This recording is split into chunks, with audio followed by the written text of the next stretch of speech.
ہمارے شیخ بتاتے ہیں, شیخ توفیق چودھری جی ذریعہ ہوئے تھے, کہتے ہیں مجھے میں نے تہجد کی ہیبٹ ڈیولپ کرنی تھی اور مجھ سے ہو نہیں پایا. کہتے ہیں میں نے پتہ کیا کیا, کہتے ہیں پریکٹیکل اسٹیپس. کہتے ہیں I purchased very expensive and very comfortable جائے نماز. کہتے ہیں جس پہ کھڑا ہونے کا بھی مزہ آتا تھا, وہ فومی اور ہوتی, ٹھیک ہے. پھر میں نے جس روم میں پڑھنی تھی اس کو ڈیکوریٹ کیا ود سم لیمپس, لائٹس, بخور, اور اس کو میں نے وارم رکھا. کہ اب دیکھو فار ایگزامپل سردیاں ہیں, تہجد کی نماز کے لیے اٹھنا ہے, اگر آپ کا کمرہ بہت ٹھنڈا یخ ہے, ٹھیک ہے, تو پرابلی آپ کے لیے تھوڑا سا مشکل ہو جائے. تو میں بیسیکلی بات کر رہا ہوں اس کو مزید کمفرٹیبل. اور صحابہ نے تو مدینہ کی ٹھنڈ میں بھی وہ پڑھا, وہ ایک اور پیشن کا لیول تھا. But you facilitate yourself in a way, اسے بولتے ہیں making it attractive. Yes exactly. تو اس پہ آپ انویسٹ کریں پیسہ. اب فار ایگزامپل میرے ایک جاننے والے ہیں, ہی spends a lot on his جو ہے نا جاگرز, ٹراؤزرز, سائیکل, بیڈمنٹن کا گیئر, اسکواش کا گیئر اور سب کچھ. کیوں؟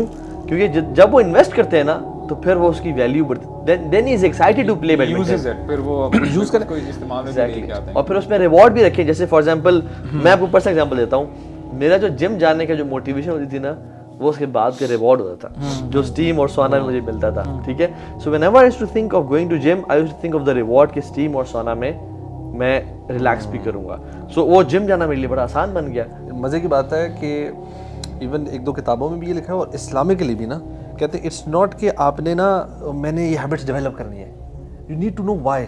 اینڈ اٹس آپ نے لائف اسٹائل بات, اٹس اے چوائس کہ یار میری آئیڈینٹی ہوگی, میں یہ بننا چاہتا ہوں, میں یہ ایسا انسان بنا. جو ہم یہ صحابہ کی سٹوریز پڑھتے ہیں یا ہم سلف صالحین کے پڑھتے ہیں, ہم انسپائر ہوتے ہیں کہ ہم نے ایسا بننا ہے, ٹھیک ہے. Then you have a clear identity, so you not doing کہ اچھا یہ اچھی ہیبٹ ہے تو میں اس لیے کر رہا ہوں, you doing it that's what I want to become. آپ کی زندگی میں وائی بڑا کلیئر ہے اس کا. اگر پریکٹیکل ایگزامپل لے لیں, فار ایگزامپل اگر دو آپ کے پاس لڑکے آتے ہیں نا الگ ٹائمس پہ, ایک لڑکے کو آپ بتاتے ہیں کہ یار تم کس طرح سے اٹھو, تم نے کس طرح سے وضو کرنا ہے, کس طرح سے تم فیزیبل اپنے لیے بناؤ مسجد پہنچنا اور سارا, ایک یہ شخص ہے. اور ایک یہ شخص ہے اس کو میں کہہ دوں کہ آپ کو پتہ ہے فجر کی 2 سنتیں پڑھنے کا ریوارڈ کتنا ہے. جو شخص پیدل مسجد جاتا ہے اس کو یعنی حدیث میں آتا ہے ریوارڈ پتہ چل جاتا ہے, وہ اپنے گھٹنوں کے بل چل کے جائے, فرشتے درود و سلام بھیجتے ہیں. اللہ کی من صلی الصبح فهو في ذمة اللہ, جس نے صبح کی نماز پڑھی وہ اللہ کی ضمانت میں ہے, پروٹیکشن میں ہے. تو اب یہ دو بندے ہیں, ایک کو میں نے وائی کلیئر کر دیا اور ایک کو میں نے پریکٹیکل اسٹیپس بتا دیے. آپ لکھ لیں, اور میرا اپنا پرسنل ایکسپیرینس ہے, جس کا وائی کلیئر ہے نا, جس کا ریوارڈ سسٹم کلیئر ہے کہ یار اس کی ورچو کیا ہے, وہ فوراً سے پڑھنا شروع ہو جائے گا.